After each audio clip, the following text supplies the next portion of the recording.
بسم الله الرحمن الرحيم. اللهم صل وسلم وبارك على سيدنا محمد وعلى آله وصحبه أجمعين، صلاة وتسليما إلى يوم الدين. حبيبي يا رسول الله، كل سنة وانتم طيبين، كل سنة وانتم بصحة وستر ورضا من رب العالمين.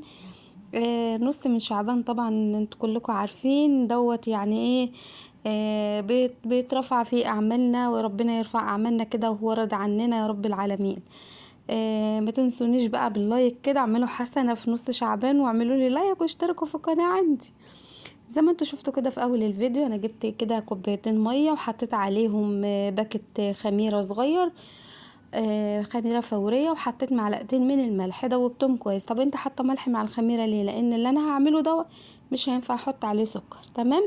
جبت كده حوالي قد ايه دقيق، حوالي كيلو ونص دقيق. يعني انا كان عندي كيلو كده مقفول وكيلو مفتوح، اخدت من دوت نص كيلو، وطبعا حطيت الكيلو كامل. واخدت بقى المية اللي انا عملتها بالخميرة الفورية والملح، وابتديت اعمل الاكله بتاعتي دي. كده ناس كتير قوي عارفاها، دي كسكسي او مبروم. اذا كنت مثلا عارفاها بكلمة مبروم ماشي، عارفاها بكلمة كسكسي ماشي. زي ما انتوا شايفين كده، انا باخد كده من المية وابتدي ان انا اسقسق كده الدقيق بتاعي، وبايدي كده وبعمل حركات دائريه. عايزه العجينه يعني هي مش عايزه عجينه، انا عايزاه زي الرمله المبلوله كده. تمام. بايدي كده وبعمل حركات دائريه كده علشان الكسكسي بتاعي يطلع طري كده وحلو سفنجي. تمام. طب انت حطيت الخميره ليه؟ علشان الخميره دي بتخلي الكسكسي بعد كده هش، مش كأنك بتاكلي في دقيق، لا، هش كده وحلو كأنك عاملة عجين وبيخمر. تمام. هجيب الكبة بتاعتي. طب احنا كنا الاول بنعمل بالديارة، الديارة دي حاجة زي المنخل كده وبنعمل بايدينا. دلوقتي بقى في كبة، واللي ما عندوش كبة يعمل في المطحنة بتاعة الخلاط.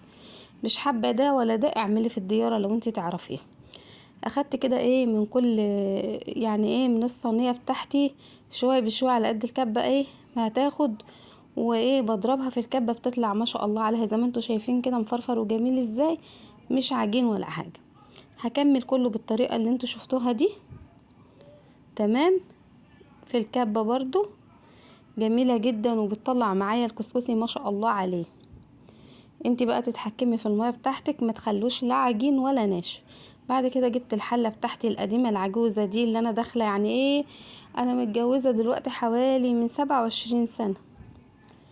الحلة دي كانت تلف على خالاتي وعلى الجيران وعلى حماتي وامي، يعني بقالها كام سنة، كتر الف خيرها، معتزة بيها. كانت امي جايبها لي كبيرة علشان لو حبيت اعمل فيها كميات كبيرة وكده. كتر الف خيرها، بتقضي الغرض. هحط كده حتة قماشة تكون نظيفة كده عندك حلوة، تخليها للكسكسي وتخليها للحاجات المعجنات دي. حطيتها كده في المصفى، وحطيت كده بعد ما خلصت كله في الكبة كده وفرفرته زي ما انتوا شايفين، هغطي عليه. طبعا انا حاطه المية بتاعت الحلة البخار دي، المية تغلي. حطيت المصفى فوق منها حوالي قد يا حنان، حوالي ساعة، خد ود ساعة. دي اول تبخير. طب انت هتعملي تاني؟ في حاجة اسمها ترديه. كنت اقعد جنب امي، يعني ايه ترديه يا اما؟ تقولي يعني تنزليه كده بعد ساعة ولا ساعة ونص من على النار، وتسقيه شوربة وتفرفريه، يا اما تسقيه لبن. طب انت هتسقيه شوربة، هتنفع تاكليه بسكر وبلبن؟ لا، انا جبت اللبن وهسقيه لبن حوالي كوباية، حوالي 200 جرام، يعني اقل من ربع كيلو بحاجات بسيطة. تمام. لا مش اقل، اكتر من ربع كيلو شوية. تمام. هتقولي لي هيعجل؟ لا مش هيعجل، لان الطبوخة الاولانية دي كده ظبطته مخلتوش عجين.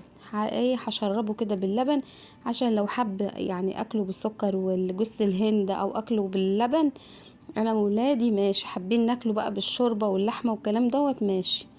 هبتدي ان انا افرفره كده. طب انت هتسيبيه على كده؟ لا طبعا.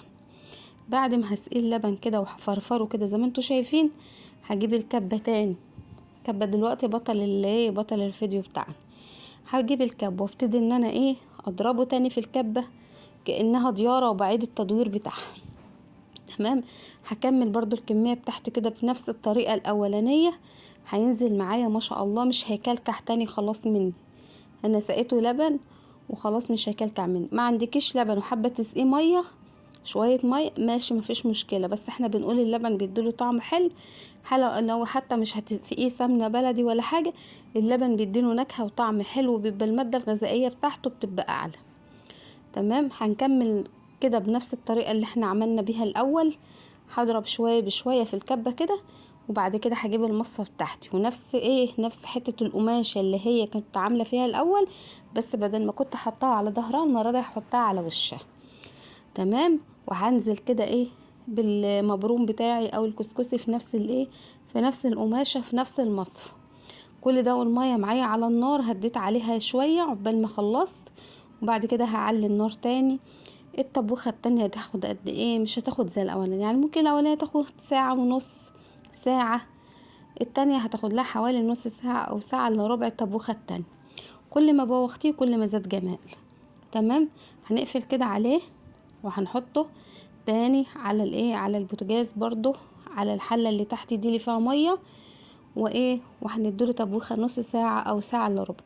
بالطريقه دي تقدري تعملي كسكسي على طول، يعني مش تعمليه مره كل فين وفين، واللي ما بيعرفش يعمل هيعمله هيطلع منه جميل وهيطلع ما شاء الله عليه.